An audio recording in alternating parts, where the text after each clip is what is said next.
Every so often, a country leans into a moment and surprises the world. That's what Canada did, and at the center of it was Mark Carney.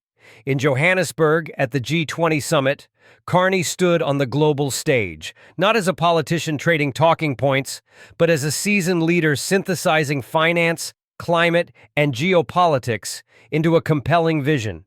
He spoke with a calm authority, offering more than a speech.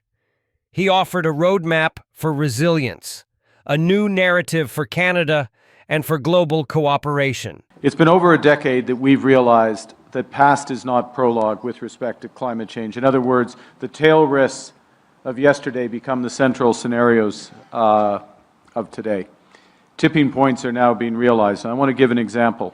2 years ago, the forest fires in Canada alone made Canada the fourth largest emitter of carbon in the world. We have the example of the Darwin cyclone. This year, forest fire damage forests bigger than Sierra Leone, to give orders of magnitude. So we need action on all levels: mitigation, adaptation, and resilience. International collaboration is crucial. I want to thank our hosts, South Africa, Mexico, and others who send firefighters to Canada to help fight the fires. Coordination through early warning systems. The wildfire satellite system that we're putting in place as part of the G7, global public good, the work of the G20 in disaster risk reduction. Nature-based solutions. We're working towards our 30-30 commitment under the Montreal Kunming Protocol. I want to support the tropical forest financing facility of Brazil's COP, as well as the broader effort, and congratulate them on that. In terms of our own mitigation, I'll just frame it as follows. We view addressing climate change as a moral duty, but also a commercial imperative, as Prime Minister Albanese just intimated. So our strategy on reducing emissions is a climate competitiveness strategy because it will make our businesses stronger. I referenced in my earlier comments blended finance. I'll just reinforce the importance of those efforts, including through the World Bank and beyond. But I want to highlight a few other issues before my time is up. First, the importance of high-integrity, standardized carbon markets that have the potential to shift capital flows to those most affected by climate change, including being integrated with JETPs, such as the JETP here, changing the incentives and the financial calculations to decarbonize. I'd suggest that we can catalyze enormous private sector demand for these credits by committing AI data center development to be carbon neutral.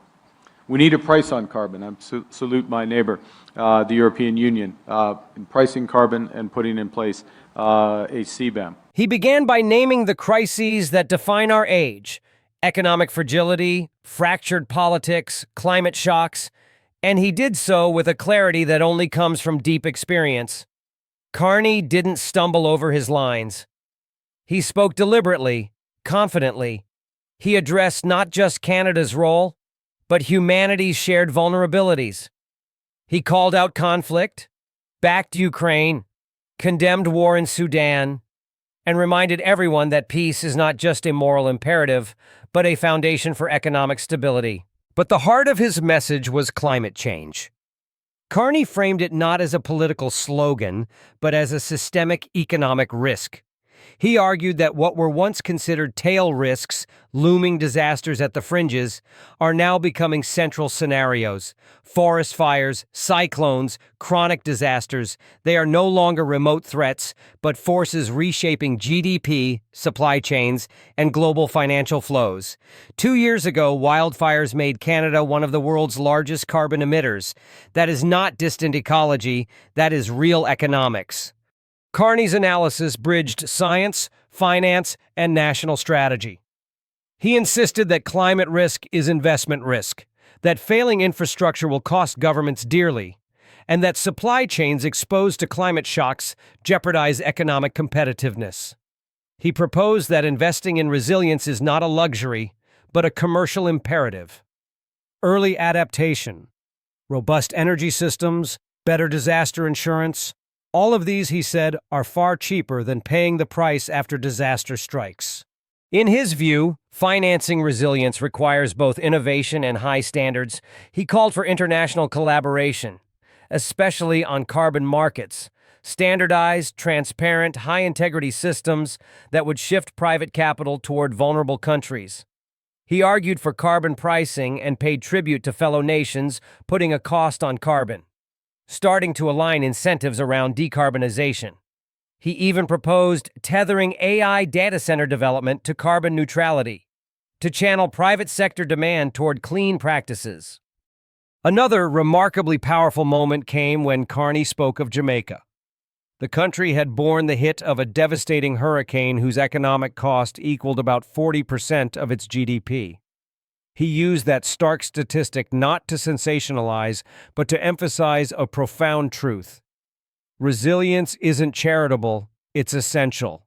Nations cannot gamble on disaster. For Carney, catastrophe risk insurance, infrastructure reinforcements, and proactive financial planning are the building blocks of global stability. That lesson landed. The room changed. This was not just a summit speech, it was a lesson in long-term thinking. Carney didn't speak as an outsider. He spoke as someone who deeply grasps the language of central bankers, investors, and heads of state. He didn't lecture. He laid out a model, clear, pragmatic, rigorous. International analysts saw it immediately. They noted how surreal it was. Canada, a country too often relegated to a supporting role on the global stage, was suddenly highest in credibility. This wasn't about optics, they said. It was about substance. Carney didn't come with jokes or props or style stunts. He came with finance, climate strategy, and economic alliances. Political strategists were struck by how differently Canada showed up. In years past, Canadian global appearances often focused on symbolism. Memorable socks, viral moments, staged photo ops. But Carney was different. He looked forward, not backward. He talked incentives, infrastructure, blended finance. He didn't need to be the center of attention because he was shaping the framework of what comes next. Particularly striking to many was his independence. Without leaning on America, without overlaying his policies with deference to U.S. whims, Carney laid out a vision for Canada that is confident, sovereign, and globally engaged. In a time when many countries still orbit U.S.-led economic strategy, Canada reaffirmed that it can chart its own course, and that course, under Carney, is not about follower status, it's about leadership. Beyond the speech itself, Carney's work in Johannesburg brought real commitments.